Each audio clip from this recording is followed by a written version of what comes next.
Welcome back to the first technical session of the 7-day training program on fish feed production. We have with us our guest speaker, Dr. Rincy Verghese. Ma'am is working as a scientist in Division of Fish Nutrition, Biochemistry and Physiology at CIFT Mumbai and will be delivering her talk on recent trends in aquatic nutrition and food feed scenario. Over to you, ma'am. Claps to karo.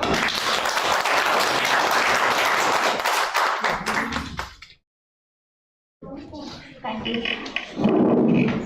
Good morning. I do not know the composition here, how many are farmers and how many are students. Can you just raise hands who all are students? Yes, half of them are students and the remaining are farmers. Okay, I am happy. First time, and my topic actually, your faculty suggested this topic. So, this is about the. This is about the recent trends in fish nutrition and aquafeed production. So you all know about the fish nutrition. What is the aim of fish nutrition? How? Yeah, all are settled. That's it. So if I ask you something, can you answer or shall I go monotonous? What do you suggest? Yeah, it is training lecture. So. Basics of fish nutrition, I feel all of you know. Fish nutrition means for us nutrition means it doesn't only start with the intake. Okay, intake of food leading to metabolism and translating into growth. That is all nutrition. That is all about nutrition. So and aquafeed production, you know about our condition in Indian condition and global condition. Where do we stand? Everything I'll cover in this lecture. And so to start with, we know for us to sustain it is every day is a challenge. Every day is challenge means every day world population is increasing by 2 lakh. 2 lakh means every day 2 lakh people are more being born. Okay, that is the current scenario. But the land, we know, all of us know the land available here is actually, that is not increasing, that is decreasing actually. How does it decrease? You know, land is being taken by the sea, and it is not being arable and it is not being cultivable. In India now another concern is presently it is salinization. It is increasing, that the salinized soils are increasing year by year. And another problem is food wastage. 30% of the food wasted is, food produced is being lost or wasted. That is a problem in our country. It's not only about fish also, you know, fish actually bycatch is there and we are discarding the bycatch. Other than that, the food production, if we are unable to transport it to the area in which where we have to supply it, it will get wasted. And another issue again you will find in some of the areas, the problem with the seasonal changes, climate change. That also will lead to the migration of people and also food wastage. Okay, and now you know India has overtaken China already in world population. We are now #1, and this can be a good news or this can be a bad news. For us, it is, when you consider food industry, it is a bad news. We have to feed more mouth now than China. Yeah. Now this is what the data I told. This you can see that how arable land means hectare per person. Per person, then amount of land available is decreasing. And world population instead that is now 8 billion world population. So now from less land we need to produce more. That is our concern. So in India, if you see Rajasthan has maximum amount of arable land. So what, and if you see the major states which produce most of the agriculture products, that Rajasthan is first, and some of the states have maximum arable land. The states like ours, like Kerala and Kashmir and many, you have some undulating terrain. You cannot produce much of the grains and the pulses and most of the crops over here. Instead, we have some trees and other things and other industries.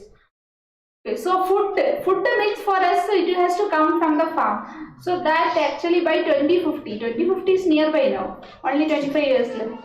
So food production should increase by 70%. That is really a concern. And for that actually how much we need to increase the production of each crop, you can see soybean. Soybean people are eating a lot and you have to increase it by 51%. Wheat is what our staple food.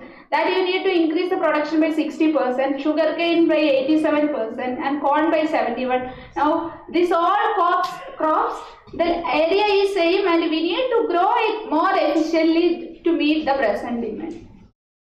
So, and if you come to animal feed means, you know, mainly poultry. Poultry means chicken, yeah, and fish, and whatever, pork and cattle. This all production also we need to increase. So increase means it is from the same resources, but input we need to increase, and output, whenever you want to increase the production, input also you need to increase. You cannot have more output by giving less input. So it is easier in animal feed production sector to increase the production than crops. Why? Because the land area we do not require much more. That only cannot be increased. But we can always apply technology and other intervention to increase the animal feed. So if you just compare fish with other protein, okay, fish with nutritional terms, if you compare protein retention, you can see protein retention. Yeah. Protein retention is more for fish compared to other poultry or cattle or pork. But energy retention is high for cattle. What is the reason? Can anybody tell? Energy retention is high for cattle than fish? Because no, you know, cow, cattle, they take a lot of grass and other things which contain fiber a lot. Okay, that fiber actually for fish or us, for a human cannot convert it into energy because we cannot digest that fiber. But in the case of, you know, ruminants, cattle, they have a ruminant stomach, and there are a lot of microbes are there, they will digest it and they will convert it to a digestible energy. So in that case, energy retention is more for cattle, okay. And everything else, feed conversion ratio. Feed conversion ratio in simple terms, if I will ask you feed conversion ratio, if you give 1 kg, if you need to produce 1 kg fish, how much feed has to be given? It will be always, mostly it will be always more than 1 kg. If you can bring down below 1, whether it is possible, FCR? I will say you can reduce it below 1. How it is, like it is fish weight when you calculate, it is wet weight. Okay, wet weight. So some of the fishes, if you culture in natural environment, other than the feed, they will take a natural food. And another thing, we are calculating wet weight. The fish, pangasius and all, if you give a very efficient feed and with some kind of nutraceutical or something, you can reduce it nearby 1. Why? Because they take natural food and it is feed weight is without water. Fish weight is always with water. Okay. So feed conversion is maximum for fish compared to any other animal because fish spend much less energy than compared to land animals, okay, for their sustenance. So we have to stand against gravity, okay, we need to spend energy only to stand and walk. But for that fish, again, it is in horizontal position, it always gets the support of upthrust from the water, and they don't have to stand against gravity, they spend less energy. And again, their ammonia excretion is again energy saving method compared to our urea excretion. So this way you compare fish, if you can, resource efficient production is more resource efficient production is for fish than any other land animal. Yeah. Now just we can have a comparison. This is first lecture, so I included such kind of data to give you some kind of insight. So if you compare between fish and shrimp, again shrimp production, there is much less scope to increase it, okay, compared to fish production, because fish production, you know, RAS, recirculatory aquaculture system, aquaponics, many intensive technologies are coming, but for shrimp it is bit difficult because of the requirement of saline water and coastal areas, okay. So shrimp production has actually, this is not exactly very new data, 2018. Now this is only 6 lakh ton, but now our shrimp production is around 9 lakh ton. Okay, 9 lakh. You know, 9 lakh means 0.9 million. Okay. Ecuador, it is such a small country compared to us. Their production is 1.3 million, more than us now. We are third in shrimp production. No, after China, we are third. Ecuador, being such a small country, they have almost 50% more production than us. How it is possible?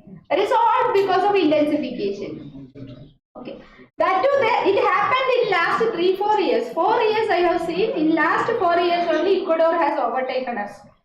Okay, but fish production always it is on increase. Okay, so fish actually there is more scope to increase than shrimp. So for Kashmir the scope is there with the fish. Yeah. So this is the data for your concern. So now the presently the aquaculture and capture production is almost the same, almost 50-50%.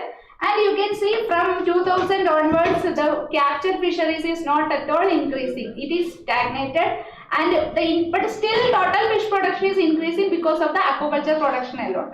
So inland sector, it is more in inland sector in our country, it is more in inland sector than the marine sector. Yeah, there are some questions from me for you if anybody can tell. Otherwise, I'll just skip it. Okay. So, should we need to be more dependent upon aquaculture, or should we increase our pressure on capture fishes? What is your opinion? Aquaculture. Yeah, that's what that is always that only will lead to the sustainability. I will tell you what is sustainability, how it will lead to sustainability. So. Do you think our country can produce required fish for global population? Means increasing global population? Why? Our resource is so high, okay, compared to any other country, the water, everything. The problem with us is, actually, if you think about only about a recirculatory aquaculture system, the problem with us is energy. Again, you know, the cost of energy, that means electricity, everything. But there will be a time which will come, you will have all the energy, okay, you have a lot of technology, solar is there, and now biocells are coming from bacteria, small animals, means small cells, you can produce energy. So energy production may not be a problem in the future, resource will be a problem. In that case, you need to go for, it will be a compulsion to go for vertical intensifications with the technologies such as RAS and aquaponics. Okay, and again, do you think we have required input to increase the production? We don't know. We need to increase the production now. There is no other option because we need to feed a lot of mouth. So whether we require more input. We require more input. Yeah. Whether we have the capacity to produce more feed ingredient. No, this is a problem. This way, the problem is the feed ingredients are mostly based on agriculture, mostly dependent on agriculture, and very few we are depending upon marine ingredients. So fish, that is a problem. We are not fish, shrimp, it is a problem. We are dependent on very important marine ingredient called, which is that marine ingredient without which we cannot produce shrimp. Fish oil, no. Without fish oil, can you make, how much ever you produce, you need omega-3, no? Little bit of omega-3 you need to add in the diet. Otherwise, without that, we cannot produce marine shrimp. Marine shrimp, you know this thing, no? Marine shrimp need omega-3 in their diet. Freshwater fish do not need, okay? Yeah. So, without marine ingredient, we cannot produce. Without agriculture, we cannot produce. The input only we are depending upon other sectors here. That's why we are dependent upon agriculture sector. Then what we can do is we can have an orientation of research or enhanced technologies to reduce the input dependency. Input dependency means feed ingredient dependency. So I will tell you how to do it. Okay. So see, this is how sustainability comes. Sustainability, as per FAO definition, sustainability means we should be able to meet the requirements of present without disturbing the without disturbing the future demands. Okay, without disturbing the future generations. Actually, they also have the right to live in this world with same resources. Okay, so if we utilize and finish it by intensification, what will be their fate? Okay, so you need to have a proven technology for sustainability, because sustainability always be connected with the environment. Okay, and it should be environment friendly. It is not only environment friendly, it should live also. See, we have to sustain ourselves also, but we should not disturb the future. Okay, so that is not, for that we need always technology. Technology means new technologies. Yeah. So that first input we require is ingredient, feed ingredient. So then seed, you know, fish seed, and labor, skilled human resources, and there is another issue now which is looming over in now for all the sectors, not only for fisheries, agriculture, is climate change. It is very important. So climate change means the scenario changes. Not always same species. You cannot farm the same species like earlier. You need to find new species, not already existing species which is more tolerant towards high temperature and all, and towards the cold tolerance also we need to see. For you, for Kashmir, and you need to see which species is more tolerant towards cold temperature. You used to farm common carp of which variety? Which variety of common carp is more cold tolerant? Common carp. Communist is not. You told, somebody told it. Yeah, mirror carp. So similarly, the whichever is more tolerant towards high temperature, that we will select for a climate resilient species. And disease pattern also will change with increase in temperature or global warming. How it will change disease pattern? Okay, there is something like see, any kind of pathogen. There is something called host pathogen relationship. That dynamics will change when the temperature will change, because always these parasites some of the parasites will become more active, some of the microbes will become more active. Okay, mostly with the higher temperature you have seen no more growth of bacteria, everything. So that and all will change the total disease scenario in the near future. Okay, and why it is affecting fish more than us? Because fish will be acclimated to the same temperature as outside. Unlike us, we maintain same temperature. Okay, we wear anything, and our body is our body has to maintain in a 37-degree nearby temperature. But fish, it is like their temperature is the outside temperature, so they will be more vulnerable than us with the climate change. Okay. And again, the consumer demand. See, it is not like earlier anything you give to the fish and fish will grow, that flesh is enough. No. Now we people are more concerned about the flesh quality. The fish they need is that fish should be more in omega-3. For that, you need to feed omega-3. Then only omega-3 fatty acids they cannot produce by themselves. Okay, we need to feed at least linolenic acid and linoleic acid to get EPA and DHA.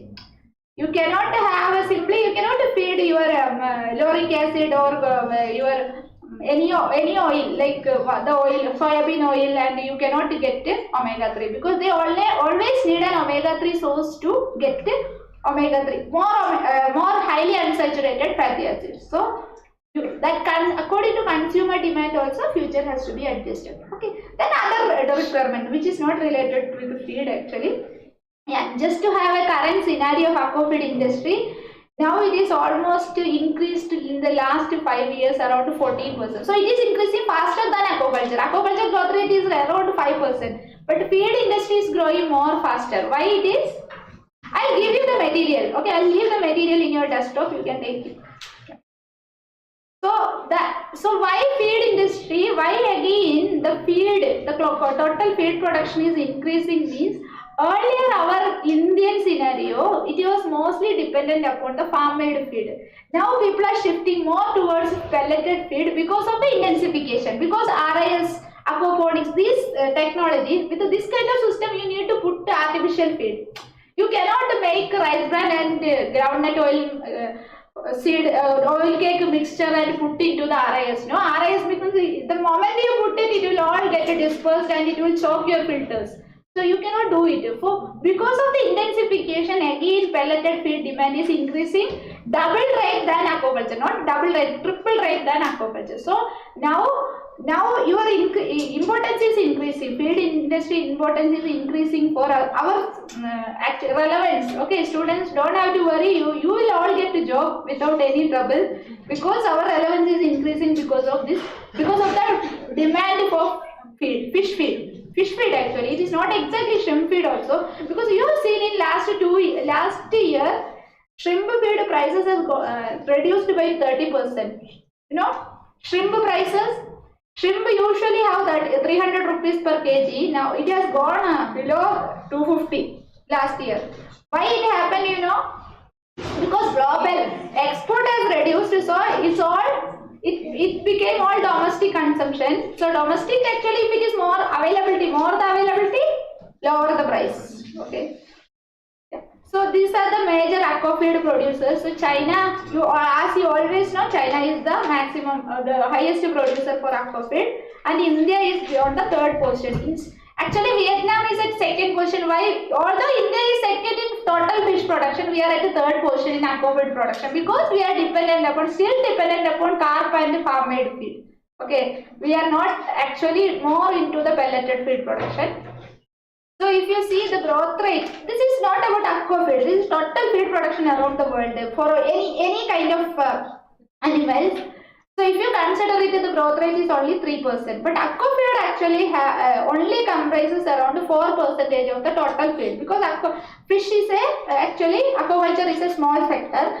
So it is only comprising 4% of the global feed production, and India, as I told, India is the third largest producer of aquafeed. Yeah. Now, if you see Indian feed industry is not for fish. I told you, fish is dependent upon farm-made feed mainly. But Indian feed industry is mainly dependent upon the shrimp feed industry. Okay, we have around 20 large feed mills, and three more will come. And with that, we have almost 2.5 million metric ton installed capacity, but still we are producing a very less. Under capacity we are producing because the demand is that much only, 1.5 million metric ton, and among that is the two feed companies are producing most of the feed. And if you still want last 10 years, okay, if you see from 2013, now it is 23. So last 10 years, suddenly feed production started to increase. So, if you see the challenges, okay, I have summarized the challenges, whichever I told you now. This is actually main problem is ingredient scarcity. I told you input. Input is the main challenge, and now there are many things. Okay, people used to have a lot of apprehension about GM crops. Okay, genetically modified crops. Whether that kind of crops can we use it as an ingredient for fish, and the fish which will grow on those ingredients, whether that will create a problem for us, this kind of apprehensions. Okay, but as we are in the field of science, we should not be apprehensive, because always we can use GM ingredient as fish feed. They are not actually not supposed to affect any final product quality or the fish you produce. Okay, it will not be. And in the change, I told you, requirements are changing with the climate change. Because see, you also might be feeling when it is cold, you eat a different kind of food. Okay, when it is hot, you will eat a different kind of food. No, when it is very very hot, okay, that time you won't eat biryani so much. No, when it is, why? Because our body's requirement changes. Okay, but oily food you will prefer to eat. Okay, you need more energy when it is cold. Right? Because your body needs to maintain the body temperature. Similarly, fish also, we already know protein requirement is 30%, liquid requirement is 6%, but that may change when the temperature of the rearing water will change. So that and all. So for you people, always you have the option to redefine the nutritional requirement according to the climate change scenario. Again, I told you soil salinization, that is a problem in our country. With that also nutritional requirement will change. So the fish which will have only 35% protein requirement in a zero pPT water, it may increase up to 30% in the saline water. I am telling it arbitrarily. We have seen it in the case of some of the fishes like gift tilapia and vanami. When the salinity increases slightly, 2 or 3% increase in protein requirement, and this thing is here. And you can always give more lipid when there is a more energy requirement in the case of global warming. Okay, then automation. Automation is a kind of now artificial intelligence. Okay, it based artificial intelligence and sensors to sense what is the water quality, how much feed fish is eating, that is available. With that, you can always have a revolution in the feed industry. How? By making new kind of feeding devices which will automatically sense the requirement. That means demand feeding, you know, demand feeding. So an advanced kind of demand feeding, you can always enhance the demand feeders with the incorporation of artificial intelligence. Yeah. And now I told you again about the consumer demand. We always want a residue-free feed, okay, without antibiotics. That is these all are the challenges for the aquafeed industry now. So now what and all we are doing presently research. We are specializing in larval and broodstock feed. Okay, that is they need a special feed. Larvae cannot eat the adult feed. Broodstock have special requirements because broodstock feed is meant for next generation. That has to be stored in the eggs. That has to come with the larvae. So that is meant for next generation.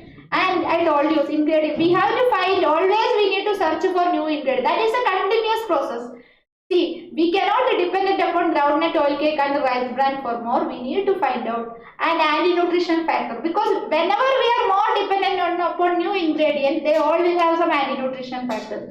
So that we always need to learn more technique to reduce the anti-nutrition factors, and those things are for research. Okay, understanding physiology and nutrigenomics. Okay, I am not discussing that much, but this is for you just to compare how the feed will differ. Okay, that feed 1 and feed 2 you can consider. Feed 2 you are feeding to that actually without considering which is the species you are feeding to different 2 species. Okay, but that is same feed. Okay, same feed is making one of the fish very big. Can you see? That means growth.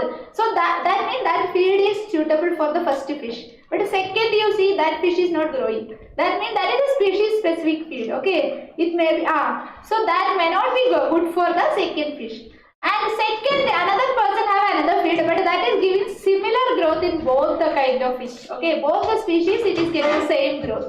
So what does it mean? But it is not growing as well as the feed 1. You can see that feed 1 you have seen that fish has grown a lot. That means this feed is a balance between the 1 and 2, but it is not very good for the first species. That means you should always consider the requirements of the fish before feeding. You cannot have a single feed for every fish and every stage. Yeah. So, and another problem in our industry is 3 month or 4 month of winter. We cannot produce anything. That is lean period. You will all harvest before the winter, onset of winter, and we will start the next cycle on the onset of summer only. So we are always losing 3-4 months. That is called the winter month. So now that month farmers do not have any income. For that always we need to search for new solution. We have started a kind of research. Okay, we call it winter feeding. So what we are doing is like we are adding some metabolic modifiers so that we can increase the metabolism. Metabolism will always generate some heat, and that will actually induce the fish to eat more. Okay, in spite of the low temperature in the rearing environment, and we can add some hormones, some kind of fat burning agents, and some kind of, we call it together nutraceutical. These kind of things will actually lead, actually this is in the starting of research, will actually lead in the off-season aquaculture. Off-season means winter feed. Okay. Yeah. How much time I have? Okay. Okay, so this I am not covering now because I have very less time because you people need to leave. Okay, so this is all actually a scenario of oilseed production. Just to understand that oilseeds also are reducing. Okay, we cannot depend upon groundnut oil cake or soybean for long. Then rice bran production. These are our main ingredient, no? Oilseeds and rice bran. Rice bran also it is stagnated. You can see because rice production should increase. From rice only we will get the rice bran. Okay, so rice production it is same means rice bran production also will remain same. But we need more rice bran and oil cake for more amount of fish production. Okay. So there is a gap between demand and supply. So what is our option? We see what will happen by 2050 we may need additional 8 million tons of rice bran. Okay, this is not only option for us to. The presently how much our rice bran is there, with that the field has a FCR of 4. 4 means very high FCR. That means it is not being completely utilized. So we can always maximize the utilization of rice bran by employing some strategies such as fermentation. Rice bran, actually you imagine it is having 16% protein. After fermentation, it will increase to 20%. So same amount of rice bran, fish will get more protein. So fish will grow more. So requirement of rice bran will produce. This way we need to manage many ingredients. This is one of the strategy. And now in presently in India itself, including our university also, we are finding. I told you we have ingredient, new ingredient we need to find. These are some of the ingredients recently we have worked upon. One is, you might have heard of insect meal. Okay, insect meal. Insect meals means kind of larvae. Not exactly, we are not catching any insect. Kind of insect larvae we will produce from waste. Waste means domestic waste, municipal waste. So whatever we have, food waste we produce in the household. Those food waste we can actually, just like a fermentation process, we can actually bring them into the kind of culture system. We can bring them into controlled environment. Humidity and temperature we can provide, and we can produce insect larvae. This is protein. We are getting protein from the waste. So that insect meal you can dry, and just like fish meal and all, you use dry and powder it and use in the fish meal. Similarly, leaf meal. Leaf meal is actually leaves. No, some of the annual crop. Annual crop means yearly you will harvest. Okay, peas and all. Yeah. Then their all leaf will go waste only. No, Delhi and all pollution is increasing only because of burning of stubble burning. That will increase pollution. So same thing, whichever you are discarding those leaves, you can dry it and powder it. That also have around 10 to 15% protein. You can and also you can increase their utilization by fermentation. Say fermentation means microbial fermentation. Then another way is protein. So these are some of the leaves. I don't have time to explain it, but I'll leave it with you. Okay. These are many leaves we tried in our lab. 24 leaves we tried. Okay. Some of them are really very high amount of protein, 24%. Yeah. Then I told you protein isolate. Protein isolate means normally rubber seed. Do you eat? No. Nobody will eat rubber seed, neem seed. These are all very bitter seeds. They are non-edible, but they should not go waste. They are all used for extracting oil. After extracting oil, everything is a waste. But they are very rich in protein. But they are very bitter. They have lot of anti-nutritional factors. So removing anti-nutritional factor one by one is a cumbersome task. So what we do is, we will just take protein alone from that. Only 5 minutes, 10 minutes. Okay. Yeah. So we will extract only protein from that. Okay. Instead of removing each anti-nutritional factor, you just take protein from that. That protein will not be having anything else that you can use in the fish feed. So this is the example for casters that we have just tried. Castor is so bitter, but from that we have made protein. Okay, protein isolate, and that you can always incorporate in the fish feed. Once you made it into protein isolate, you can see it is so pure in color and it do not contain any kind of anti-nutrition factor. But removing one by one of anti-nutrition factor, it is a lot of process. Then insect meal, I told you, can just I will not explain it much, but mainly the use is, with the insect meals you can utilize waste, and another thing, you will get a very high amount of protein. Okay. So last 2019 European Union also has actually approved it as a aquafeed ingredient. This is now, it is no more, it is a new one. It is all, people are using it in the shrimp diet, fish diet and all. And you can see this is one work we did in our lab. It's almost having a very high amount of protein. You can see 36% protein, 55% protein, very high amount of. This is from black soldier fly. That is the most commonly used insect. The insect larvae actually we are using. And algal meals. Okay, algal meals. Although you have heard about many algal meals, marine algae. Some of the marine algae contain very high amount of EPA and DHA, as rich as fish oil. Okay, so we can always have that fish oil. I told you, fish oil, there is no replacement. We have to use fish oil only. Any other thing you cannot use.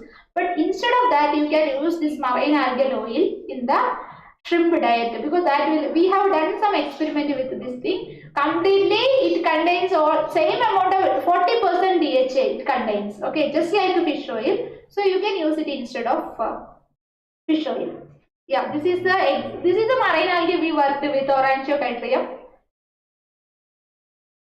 Now just I will talk, I will not talk in detail, but there is another way to improve the utilization composition of the ingredient is just to add some of the additives, which are usually we use vitamin and mineral. Other than that, some of the additives, you use it around 1 or 2%. Not very, ingredients you will add 30-35%. This is 1% or 2%, one or small additive that will enhance the utilization of oil. Okay, that is a technique which always, this is always there, but this again you can do a lot of research also over this, and you can always try for intervention. Now and another way is, see, mineral requirement and vitamin requirement. So if you want to enhance, you imagine you need 100 mg mineral, okay, then you can reduce it to 50 mg by making it as a nanoparticle, because once it becomes nanoparticle, it will be absorbed faster. It will be absorbed faster and it will be utilized better. So you can reduce the requirement by actually converting it as a nanoparticle. Yeah. Now I told you about inlet saline aquaculture, salinization in the land. Okay, that in India also we have around 8.6 million hectare of saline affected area.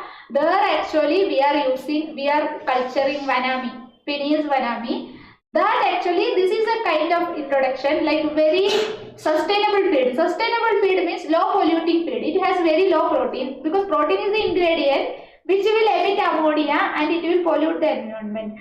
So that actually have, instead of that we are giving high lipid. High lipid means energetically it will be rich, but protein will be low. So it will be environment friendly, also it will maintain same growth.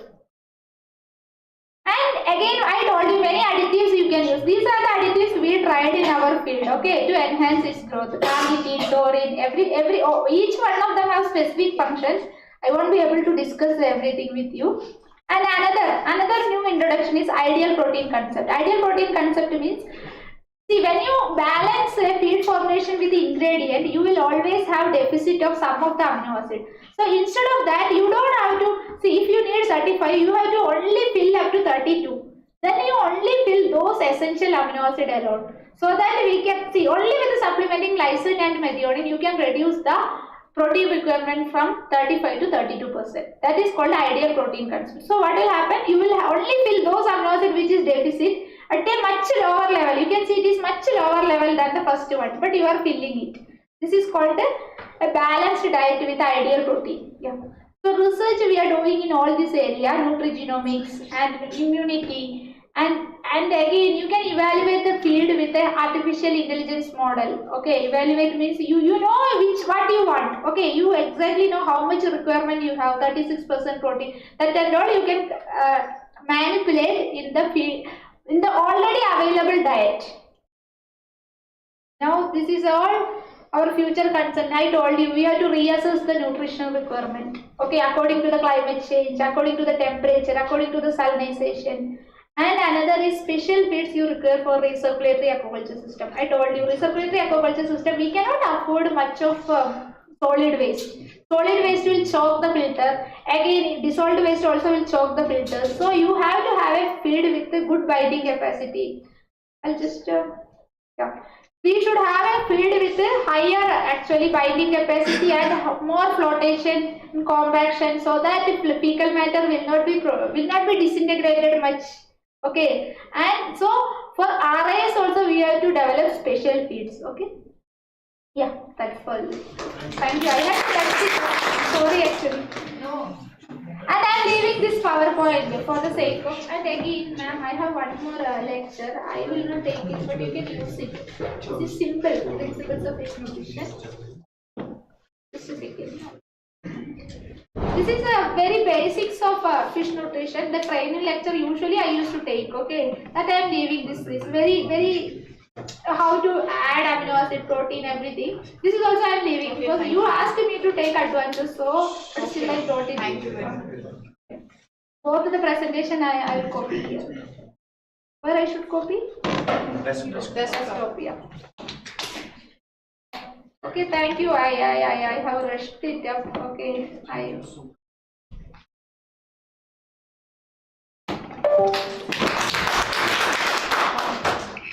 Thank you, ma'am, for the wonderful lecture and taking us through the challenges, strategies, and what can be the future research options for us. I will now request Dr. KAWKABUL to felicitate our guest speaker with a bouquet of flowers.